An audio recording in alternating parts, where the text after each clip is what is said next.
marbled steak. The white stuff is fat, that gives it flavor. The pink stuff is muscle, that's for protein.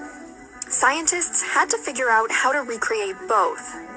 First, they take stem cells from a cow and then grow them in a lab.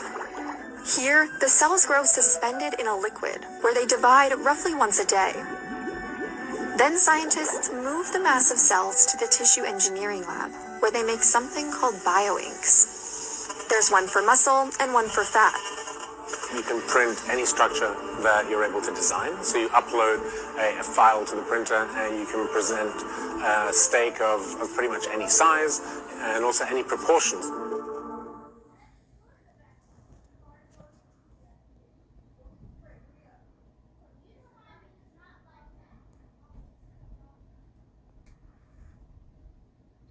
It's the book of Ezekiel 4:13. And the Lord said, even thus shall the children of Israel eat their defiled bread among the Gentiles, whither I will drive them. Shalom, shalom. I give you all praises, honor, and glory to Yahweh, Ba'ashem Yahushai, Ba'ashem Rakakadash. Double honors to the elders and the apostles, a great millstone, taught your truth and will well, citations to hopeful lake, person's truth, and all honesty and sincerity. Yahweh being the true name for the Heavenly Father, Yahweh Shai being the name for his only begotten Son, who the world eagerly calls God, and Jesus Christ. But Yahweh Sat, listen to a spirit power, Yahweh Ba'ashem Yahushai. And lesson is going into defiled bread. The food is getting worse. Not only is there a shortage, but they're creating lab-created meat. That's got to be straight cancerous, man. That's not natural and not of the Lord.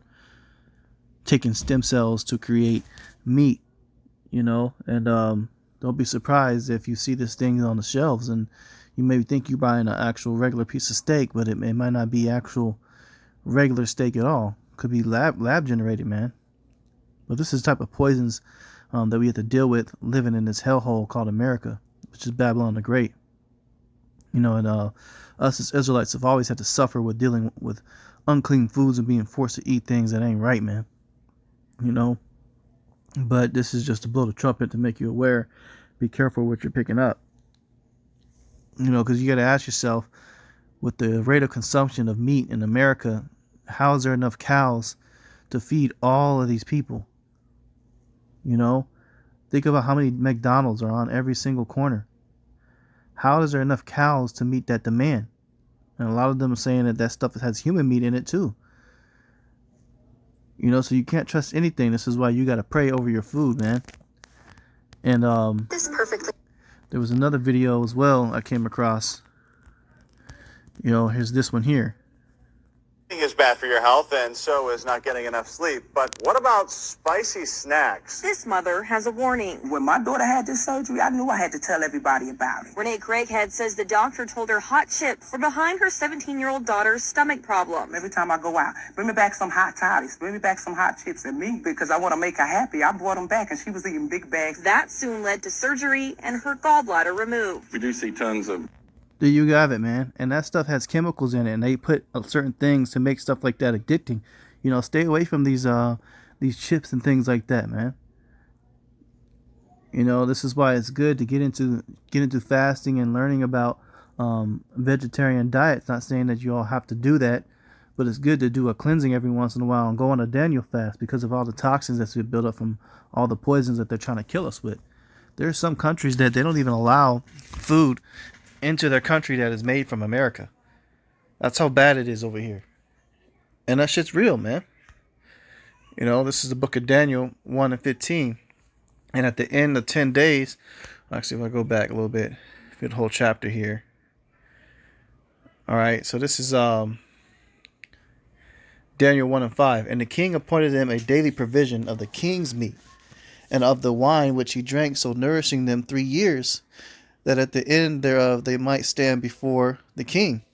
Now among these were the children of Judah, Daniel, Hananiah, Mishael, and Azariah, unto whom the prince of the eunuchs gave names. For he gave unto Daniel the name of Belteshazzar, and to Hananiah, and Shadrach, and Mishael, and Meshach, and to Azariah, and Abednego. But Daniel purposed in his heart that he would not defile himself with the portion of the king's meat. And that's what we're doing right now. Purpose of this lesson. All right, purpose in your heart that you don't defile yourself of this wicked king's meat in here in America. Okay? Nor with the wine he drank. Therefore he requested of the prince of the eunuchs that he might not defile himself. Okay, now going on further here, and skipping down to verse 12, it says, Prove thy servants, I beseech thee, 10 days, and let them give us pulse to eat and water to drink. And pulse is that the definition of that is fruit, basically fruits and vegetables. Okay? Then let our countenance be looked upon before thee, and the countenance of the children that eat of the portion of the king's meat, and as thou seest, deal with thy servants. So he consented to them in this matter, and proved them 10 days. And at the end of 10 days, their countenance appeared fairer and fatter in flesh than all the children which did eat the portion of the king's meat. So there you go. In just 10 days, there was a massive difference. And that's something we have to do regularly here, because you see what they're trying to feed us, man. We got to get the hell up out of here. This book of Exodus 23 and 25. And ye shall serve Yahweh your God, and he shall bless thy bread, thy water, and I will take sickness away from the midst of thee. Okay, so serve Yahweh B'Shem Yahushai, pray over your food and bless it. The Lord does want us to eat clean. You know, us being in his truth. You know, pray over everything and let the Spirit guide you so you don't accidentally purchase something that's disgusting. You know, and listen to your spirit, your conscience, you know, when you're going to these grocery stores, because you never know what you could be picking up off these shelves and these freezers. 1 Corinthians 3 and 16. Know ye not that ye are the temple of Yahweh, and that the Spirit of Yahweh dwelleth in you? Okay, so you're a temple. You're physically his church, which means it needs to be kept pure and clean.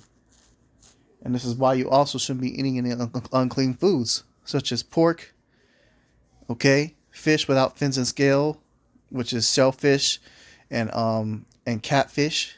You know, don't be eating no rabbits and coon and all these other abominations and crawfish that they which is pushed among quote unquote black culture to eat. That's not our culture, man, at all. If any man defile the temple of Yahweh, him shall Yahweh destroy.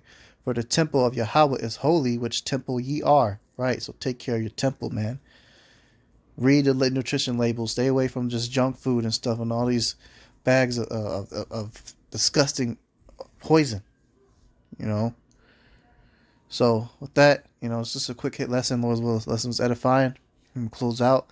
Give all praises, honor, and glory to Yahweh, B'Shem Yahushai, B'Shem Kakadash. Double honors to the elders and the apostles, the great millstone, the touch truth and will well. And salutations to you, hopefully that pushing this truth and honesty and sincerity. Shalom.